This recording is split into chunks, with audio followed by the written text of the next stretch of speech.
Welcome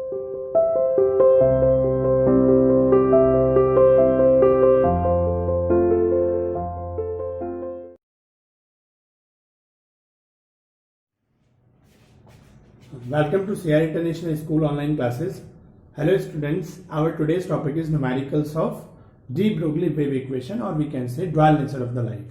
जैसे बेटा last videos में आपको याद हो, लास्ट वीडियो में हमने आपको डुअल नेचर ऑफ लाइट के बारे में बताया था कि जैसे लाइट जो होती है दोनों नेचर रखती है, वेव नेचर भी रखती है और पार्टिकल नेचर भी रखती है। लाइट की कुछ प्रॉपर्टी जैसे डिफ्रेक्शन हुआ, रिफ्लेक्शन है ना, रिफ्रैक्शन, रिफ्लेक्शन, डिफ्रेक्शन, ये सारी प्रॉपर्टीज कैसे शो होती है, उसकी वेव नेचर को शो करती है।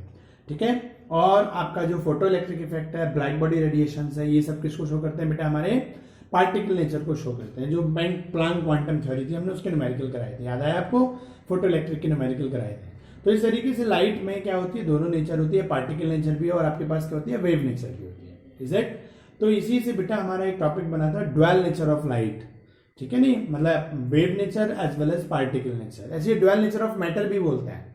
ठीक है नहीं बेटा, वो मैटर की भी डुअल नेचर है भाई, हम उसको एनर्जी की फॉर्म में बदल देते हैं, एनर्जी वेव की फॉर्म में जाती है ना। तो इस पे डी ब्रोगली ने काम किया और उसने एक इक्वेशन बनाई, एक फॉर्मूला बनाया जो भाई अगर हम उसको पार्टिकल माने है ना, मैटर माने तो उसका मास होगा, और अगर हम उसको वेव फॉर्म में मानते तो उसकी वेवलेंथ होगी। तो वेवलेंथ और मास के बीच का एक रिलेशन डेवलप किया by the help of the Einstein equation E बराबर mc² and Planck energy of the one photon. याद है, E बराबर mc² आइंस्टाइन इक्वेशन और E बराबर h nu energy of the one photon. इन दोनों को रखा, इन दोनों को इक्वल रखा तो एक रिलेशन निकल के आया lambda equal to h upon mv। याद है, मैं साइड में फॉर्मूले लिख देता हूं आपको जिससे याद आया थोड़ा सा कि lambda equal to h upon mc। अगर हमारे क्या है, कोई इलेक्ट्रोमैग्नेटिक है ना रेडिएशन है या इलेक्ट्रॉन वगैरह है वो मूव कर रहे हैं तो हम क्या करते हैं, सनलाइट की वेलोसिटी यूज करते हैं, या कोई हमारी इलेक्ट्रोमैग्नेटिक रेडिएशन के बारे में बातचीत। और अगर कोई ऑब्जेक्ट हो जैसे बॉल वगैरह है, मैंने एक न्यूमेरिकल कराया था लास्ट उसमें, तो देखो वहां हम सी की जगह क्या यूज करते हैं, वी। क्लियर है पॉइंट बेटा? इस तरीके से ये हमारा होता है।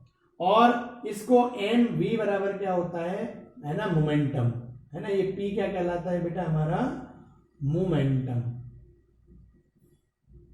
याद आ गया आपको बेटा?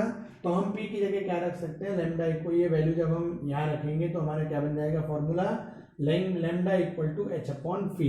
पी एच क्या है, प्लैंक कांस्टेंट, पी क्या है, मोमेंटम। याद आ गया? तो ये दो तीन फॉर्मूले होते हैं, बस हमें थोड़ा सा ध्यान रखना होता है। इसके न्यूमेरिकल बहुत इजी होता है। तो मैंने आपके सामने बेटा ये देखो, ये 3 न्यूमेरिकल्स आपके सामने लिख रखे हैं और आज इन तीनों न्यूमेरिकल को करा के इस टॉपिक को भी क्लोज करते हैं, जिससे नेक्स्ट वीडियो में हम नेक्स्ट टॉपिक की तरफ बढ़ेंगे। ठीक है बेटा? तो हमारे पास देखो क्या है, सबसे पहले हम फर्स्ट न्यूमेरिकल की बात करते हैं। तो यहाँ पर हमें सबसे पहले वही चीज बेटा, क्या क्या चीज गिवन है ना, सॉल्यूशन ऑफ है ना फर्स्ट क्वेश्चन। क्लियर? तो हमारे पास क्या, calculate the mass of a photon and with wavelength 3.6 angstrom. देखो फोटोन है, याद करो क्या चीज है, वो लाइट होती है, लाइट में फोटोन आते हैं, याद है क्या? तो उस फोटोन की आपको क्या दे रखी है, वेवलेंथ दे रखी है, लैम्डा कितनी, 3.6 एंगस्ट्रॉम। क्लियर? और एंगस्ट्रॉम हम क्या करेंगे, एसआई में बदलेंगे तो 3.6 इंटू 10⁻⁻10 मीटर बन जाएगा। तो आपको बेटा जो लाइट रे है जो है ना, और लाइट में तो फोटोन होंगे, उस फोटोन की वेवलेंथ दे रखी है सिंपली 3.6। बताना क्या है फिर, मास। भाई हम जब इसको अगर पार्टिकल मानते हैं तो हमें इस फोटोन का क्या बताना है, मास ऑफ फोटोन आपको बताना है। मैंने आपको हमेशा यही कहा है, जब भी बेटा कोई ऐसे क्वेश्चंस आते हैं आप उसका पहले एक क्या क्या गिवन है और क्या फाइंड आउट करना है उसको आप मेंशन करो, तो न्यूमेरिकल आसान हो जाता है। अब देखो जो हमारी फोटोन की एनर्जी होती है उसके फार्मूले में तो देखो, चलो मैं मानता हूं यहाँ न्यू बराबर सी अपॉन लैम्डा लगा दोगे तो लैम्डा आ गया, एनर्जी तो नहीं पता हमें और पूछा मास है। ठीक है, तो देखो ये हमारा फॉर्मूला किससे सॉल्व हो जाएगा, ये हमारा जो है, और देखो यहाँ बात किससे चल रही है, फोटोन। फोटोन किसमें होते हैं आपके, लाइट में। तो लाइट किधर काउंट होगी आपकी, इलेक्ट्रोमैग्नेटिक रेडिएशन में। ठीक है बेटा? तो हम यहाँ पे हम फॉर्मूला कौन सा यूज करेंगे, lambda equal to h upon mc। समझ में आया? लैम्डा आपको दे रखी है बेटा, कितनी दे रखी है, 3.6 into 10⁻⁻10 equal to h 6.626 into 10⁻⁻, है ना। h की वैल्यूज देखो गिवन होती हैं आपको, इसमें भी गिवन है h 6-34। ठीक है, याद आ गया? और नहीं तो मैंने आपसे वैल्यू बोला, ये वैल्यूज आप याद कर लो बेटा। अब आओ, मास हमें बताना है फोटोन का, और c क्या लगेगी यहाँ पे, क्योंकि ये वो है, तो 3 इंटू 10⁸ मीटर पर सेकेंड। Is that clear? तो हमारे पास ये m बन गया बेटा। क्लियर है? तो m को जब हम बेटा इसको आप क्रॉस मल्टीप्लाई करो तो आपके सामने क्या आ जाएगा 6.626 into 10 to the power minus 34, ये 3 इंटू 10 टू द पावर 8 इधर ही रहेगा, और ये वाली जो क्वांटिटी है 3.6 into 10 to the power minus 10 वो बेटा इधर आ जाएगी। आप जब इनको सॉल्व करोगे, आप इसको देखो सिंपल सा है, बस हमें याद देखो इस न्यूमेरिकल के बस हल्का सा ट्विस्ट कहाँ था, एक तो लैम्डा एंगस्ट्रॉम में दे रखी थी, तो न्यूमेरिकल में ऐसा यूनिट में करने के लिए हमने उसको मीटर में कन्वर्ट किया, तो आपको एक कन्वर्जन आना चाहिए। दूसरा चीज मास ऑफ फोटोन बताना है, सी की वैल्यू ये एम वी वाला फॉर्मूला लगाए कि एम सी वाला लगाए। तो फोटोन एक लाइट में होता है, और लाइट किस में आती है आपकी बेटा इलेक्ट्रोमैग्नेटिक रेडिएशंस पे, तो हमने सी लिया, और सी की वैल्यू भी आपको याद होनी चाहिए 3 into 10 to the power 8। Is it clear? हमने इनको क्रॉस मल्टीप्लाई किया तो आपको आंसर बेटा यहाँ पे मिल जाएगा 6.135 into 10 to the power minus 29, ठीक है, केजी। तो ये पास आपके पास क्या आ गया, मास ऑफ 1 फोटोन आपके पास क्या आ गया, ये निकल के आ गया। Is it clear? अब इसको कैलकुलेट कर लेना, आपके पास आ जाएगा। तो आपके पास ये पहला न्यूमेरिकल हुआ बेटा, ठीक है, कोई कॉम्प्लिकेटेड तो नहीं था। अब हम पढ़ते हैं बेटा सॉल्यूशन ऑफ सेकंड न्यूमेरिकल, ठीक है। तो उसकी तरह वो भी आसान सा न्यूमेरिकल है बेटा कि देखो calculate the wavelength associated with an electron. अब आपको एक इलेक्ट्रॉन है और उसके साथ जो वेवलेंथ एसोसिएटेड है, मतलब इलेक्ट्रॉन के घूमने से एनर्जी प्रोड्यूस होगी, वो वेव की फॉर्म में बेटा आएगी, तो वो आपको क्या बतानी है, उसी वेवलेंथ बतानी है। तो इलेक्ट्रॉन का मास दे रखा है, मूविंग विद ए वेलोसिटी, है ना, इलेक्ट्रॉन जो मूव कर रहा है उसकी वेलोसिटी भी दे रखी है, और प्लैंक कांस्टेंट की वैल्यू भी दे रखी है। तो आप देखो सीधे से इलेक्ट्रॉन है, इलेक्ट्रॉन किस में काउंट होगा, देखो ये क्वेश्चन क्या कह रहा है, भाई इलेक्ट्रॉन है, इलेक्ट्रॉन जब बेटा आप बताओ मूव करेगा, रोटेट करेगा, तो वो एनर्जी रिलीज करता है, और वो एनर्जी वेव की फॉर्म में आएगी। तो उस जो कितनी वेलोसिटी से वो इलेक्ट्रॉन मूव कर रहा है वो दे रखा है ना। तो आपको क्या क्या दे रखा है, देखो बेटा, है ना, वही चीज हम जो लिख लेते हैं पहले, वेलोसिटी ऑफ, है ना, मूविंग इलेक्ट्रॉन, और वैसे भी मूव करेगा तभी वेलोसिटी होगी, है ना। वेलोसिटी ऑफ द इलेक्ट्रॉन आपको कितनी दे रखी है बेटा, 10 to the power 3 metre second inverse.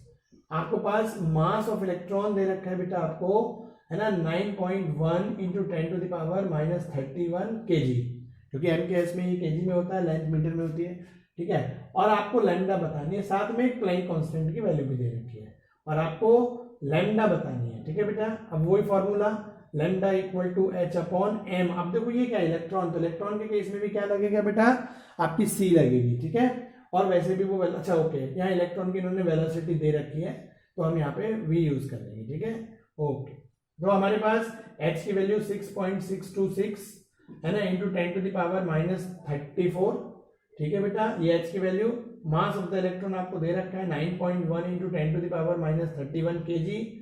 Velocity of the moving electron कितनी दे रखी है हमें, 10.3। इन सब की वैल्यूज जब बेटा आप लगाओगे तो आपको यहां से भी कैलकुलेट करना है घर पे बैठ के, तो आपको इसका आंसर मिल जाएगा, ठीक है ना। तो आपको जो इसका आंसर मिलेगा बेटा, जब इसको सॉल्व करने पर वो मिलेगा 7.25 इंटू 10 टू द पावर, है ना, आपके पास बनेगा -7 क्या मीटर।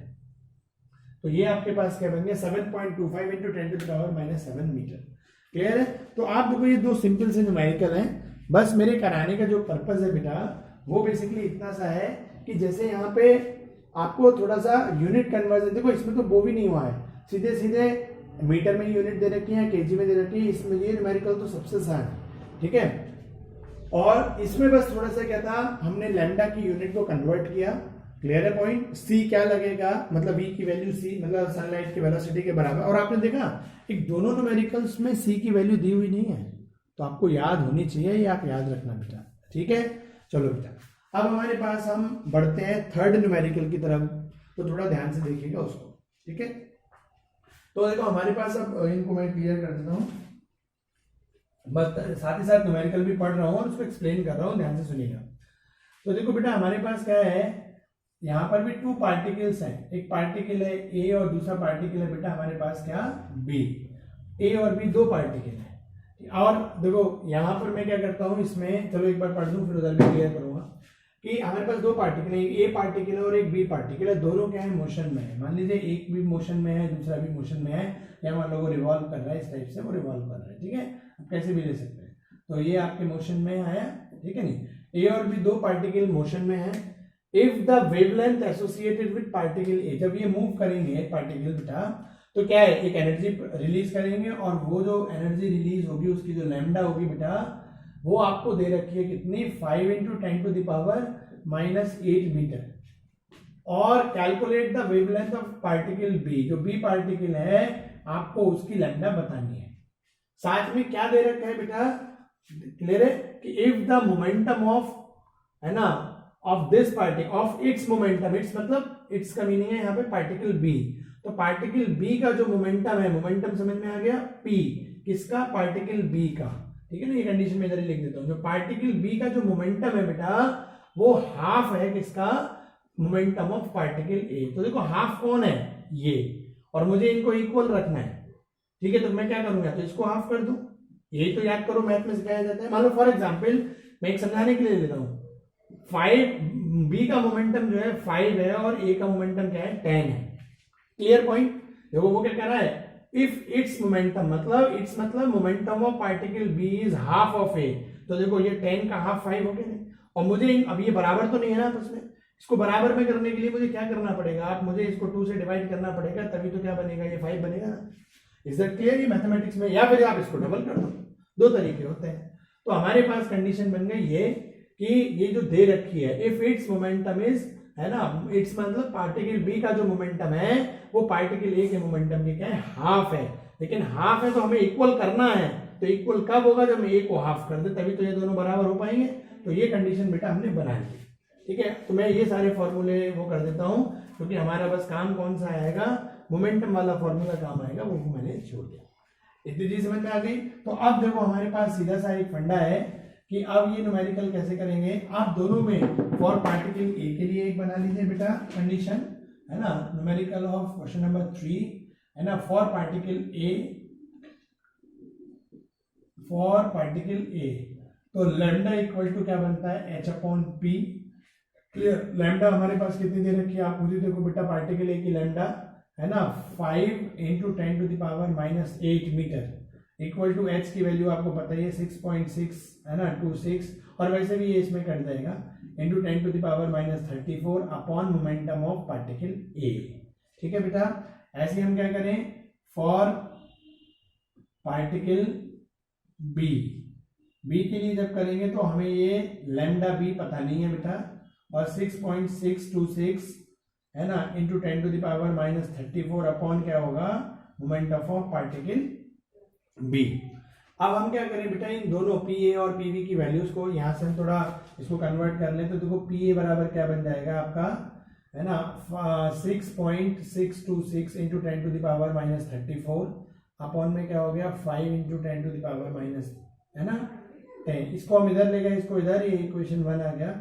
और हमारे पास इसको अगर करोगे आप, ठीक है ना, तो ये पीवी बराबर क्या बन जाएगा आपका 6.626 इंटू 10⁻34, है ना, और अपॉन में क्या बन गया लैम्डा बी, इक्वेशन नंबर 2। और इन दोनों वैल्यूज को आप यहाँ पुट कर दीजिए बेटा, इन दोनों वैल्यूज को। तो पीवी बराबर हमारे पास, हम इसको क्या करेंगे 6 पॉइंट, और देखो मैं आपको बता रहा हूँ ना, कट जाएगा, हमें इसकी वैल्यू रखने की, मैंने आप शुरुआत में बोला था, हमें इसकी जगह गिवन भी नहीं है, इसीलिए न्यूमेरिकल में ये वैल्यू गिवन भी नहीं है, हम यहाँ सीधे एच रख देते हैं, है ना। आप देखना इसी से आपको आसान बन जाएगा, फालतू में हम इतना कैलकुलेट करेंगे, है ना। तो ये हमारे पास पी ए बराबर क्या बन गया, एच अपॉन, है ना, 5 इंटू 10⁻8, इक्वेशन नंबर 1। और यहाँ हमारे पास पी बी बराबर बन जाएगा, ये भी यहाँ पे हमने क्या करा, इसको वही रखा सेम, है ना, एच अपॉन क्या बन गया पी वी, और इसको जब सॉल्व करेंगे तो पी वी बराबर H upon lambda B, equation number 2। अब इन वैल्यूज को बेटा, आप दोनों वैल्यूज को इस फॉर जो कंडीशन में बनाइए इसमें पुट कर दीजिए, तो हमारे पास पी वी बराबर क्या बन गया, एच अपॉन लैम्डा बी, ये पी वी, और पी ए बराबर क्या है बेटा हमारे पास, है ना, एच अपॉन 5 इंटू 10⁻8, और अपॉन में क्या आ जाएगा, ये तो पी ए की वैल्यू हो गई बेटा, पी ए की वैल्यू हमने यहाँ रख दी, अपॉन 2, और जब कुछ में -1, तो हमारे पास वो क्या बनेगा, A H upon lambda B equal to, ठीक, इसको करोगे आप तो ये एच अपॉन 5 इंटू 10⁻8 इंटू 2 बन जाएगा, एच से एच कटा, ठीक है नहीं, आप इसको क्रॉस मल्टीप्लाई करोगे तो लैम्डा बी बराबर क्या आ जाएगा 10 इंटू 10⁻8, तो लैम्डा बी बराबर आपको मिल गया 10⁻⁻7 और क्या मीटर। ठीक है बेटा, तो इस तरीके से आपके पास लैम्डा बी इक्वल टू क्या मिल गया आपके पास 10⁻⁻7 मीटर। समझ में आया? बस थोड़ा सा एक चेंज न्यूमेरिकल है बेटा, थोड़ा सा हल्का सा डिफरेंट है, बट कोई कॉम्प्लिकेटेड नहीं है, कोई इतना हार्ड नहीं है। ठीक है, नहीं समझ में आ गया? तो इस तरीके से बेटा देखो हमारा ये कंप्लीट हुआ। तो इस तरीके से आप अब बेटा अपनी एनसीईआरटी की बुक में जितने भी इसके न्यूमेरिकल है, क्योंकि इंपॉर्टेंट बहुत है और बहुत आसान भी है। ठीक है नहीं, तो इसको थोड़ा करिएगा। एक दो न्यूमेरिकल और है इसके, वो देखते हैं नेक्स्ट में। ओके।